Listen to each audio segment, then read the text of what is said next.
natanong ko, ikat ko ninyo ba? Ako na gusto lang natin po ako na kung may talipay ninyo, hindi yung graduation. Kaya, ang kanindon namin, these are mga persons with disabilitation. Itagaan ng oportunidad, ito yun, sa ating gobyerno, na productive yung ako. Kung ano akong pinasikasin, hindi ko na talipay.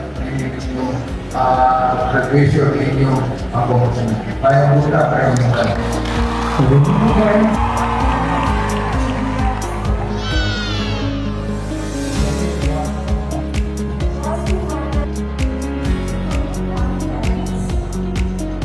You have given us a certificate as a sense of dignity and a seat at the table of the local economy. To my classmates, my PWD,